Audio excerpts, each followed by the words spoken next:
මේ ධර්ම දේශනා ශ්‍රවණය කරන්නට සංසාරේ කරන ලද පිනක් ඕන. හේතුව මේ පිරිසිදුම නිවන් මාර්ගයයි. මේ ධර්ම දේශනා ශ්‍රවණය කරන අය මහත් වූ කුසල් රැස් කර ගන්නවා. පින් රැස් කර ගන්නවා. නිවන් මාර්ගයට කැමති නැති කෙනෙකුට මේ ධර්මය අහන්න බෑ. නිවනට ආස නැති කෙනෙකුට මේ ධර්මය අහන්න බෑ. මේ ධර්මය අහන්නට නම් ඇත්තටම ධර්මයේ ශ්‍රවණය කිරීමේ හිතේ කැමැත්ත තියෙන්න ඕන. අනිත් එක තමයි නිවනට කැමැත්ත තියෙන්න ඕන. නිවන් මාර්ගයට කැමැත්ත තියෙන්න ඕන. බුදුරජාණන් වහන්සේ වදාළ දේශනා ඉගෙන ගැනීමේ කැමැත්ත තියෙන්න ඕන. ශ්‍රාවකෙක් විදිහට ශාස්ත්‍රඥ වහන්සේගේ අනුශාසනාව ඉගෙන ගැනීමේ කැමැත්ත තියෙන කෙනෙකුට මේ ධර්ම දේශනා ශ්‍රවණය කරන්න පුළුවන්. සමහර වෙලාවට නොතේරෙන්න පුළුවන් මේක ගැඹුරින් කොහොමද කින්ද මන්ද කියලා නොතේරෙන්න පුළුවන්. නමුත් ඔබට නොතේරෙන බණක් නෙවෙයි දේශනා කරන්නේ. යම් විදියකට මේ ධර්මය අහලා ඉගෙනගෙන කියවලා අපි යම් විදියකට තේරුම් ගත්තාද අනේ ඔබත් මේ ධර්මයේ තේරුම් ගන්නවා නම් හොඳයි කියන කරුණාවෙන් මේ දේශනා කරන්නේ. තේරුම් ගන්න පුළුවන් සරලම විදියට තේරුම් කරවන්න. ඒ නිසා ඔබට ලැබිච්ච විශාල භාග්‍යයක් විදියට සලකන්න මේ නිවන් මාර්ගය ගැන ඉගෙන ගන්න ලැබෙන මේ දේශනා මාලාව ගැන. පින්වතුනි අපේ හිතවල රාගය, ද්වේෂය, මෝහය, මාන්නය, ඊර්ෂ්‍යාව, ක්‍රෝධය, වෛරය තියෙනවානේ. ඒ වුණාට ඔබ හිතන්නේ කොහොමද? රාගය කියන එක සම්පූර්ණයෙන් අපිට රාගය ගැන අවබෝධයක් තියෙනවද? මේ ලෝක සත්වයාට ධර්මීය පුරුදු නොකරපු කෙනාට රාගය ගැන අවබෝධයක් නැහැ. පින්වතුනි මේ රාගය සමතෙන් යටපත් කරලා කෙනෙක් වුණ බ්‍රහ්ම ලෝකේ උපදිනවා. වුණ රාග හිත යටපත් කරලා සමාධි භාවනාව වඩලා බ්‍රහ්ම ලෝකේ උපදිනවා. අපි කියමු මේ බ්‍රහ්ම ලෝකේ උපන් සත්වයාට ආයුෂ තියෙනවා කල්ප 500ක්. දැන් මේ කකුසඳ කෝණාගමන කාශ්‍යප ගෞතම මෛත්‍රී කියන තථාගත බුදුරජාණන් වහන්සේලා 5 නමම පහළ වෙන්නේ මේ කල්පය කොටස් 6කට බෙදුවොත් මුල් කොටස් 2.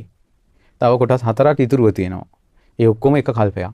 එවැනි කල්ප 500ක් බ්‍රහ්ම ලෝකේ ඉන්නවා රාග හිතක් නැතුව.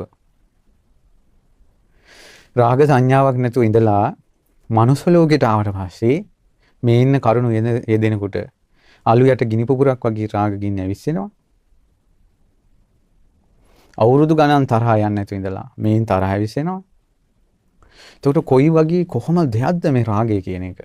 සාමාන්‍යයෙන් ඔන්න කෙනෙක් කයින් මේ රාගික ක්‍රියාවලින් වෙන් වෙලා වාසය කරන්න පුළුවන්. නමුත් ඒ කයින් විඳින ආස්වාදයේම සමහර වෙලාවට ඇස් දෙකෙන් විඳිනවා. කයින් විඳින ආස්වාදය එක්ක කන් දෙකෙන් විඳිනවා. එක්ක කතා කර කර විඳිනවා. ජරා කතා උස්සා ඒ කතාව තුළින් ආස්වාදය විඳිනවා. බලන්න රාගයේ ස්වභාවය.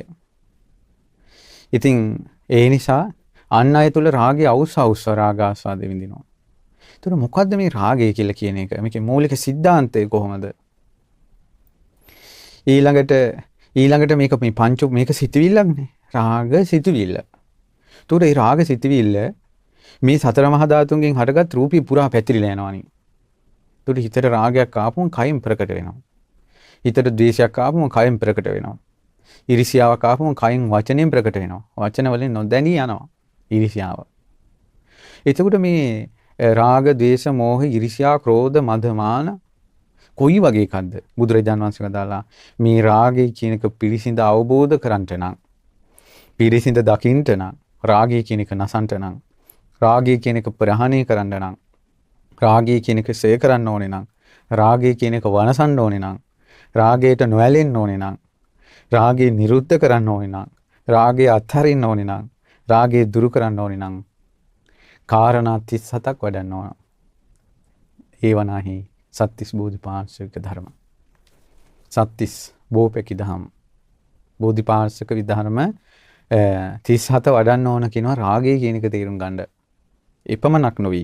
ද්වේෂය, මෝහය, ක්‍රෝධය, බද්ධ වෛරය, ගුණමකුකම, එකට කිරීම, ඊර්ෂ්‍යාව, මසුරු බව, මායාව, වංචාව, දැඩි බව, සාරම්භය, මානය, මදය, ප්‍රමාදය. මෙවැනි කෙලෙස්. දැන් මේ කෙලෙස් තියෙන කා තුලද? සුදු ළඟද? කෙලෙස් තියෙන කා ළඟද? තමන් ළඟ. ඔය කියපු කෙලෙස් අකුරක් නෑර තමන් තුල තියෙනවා.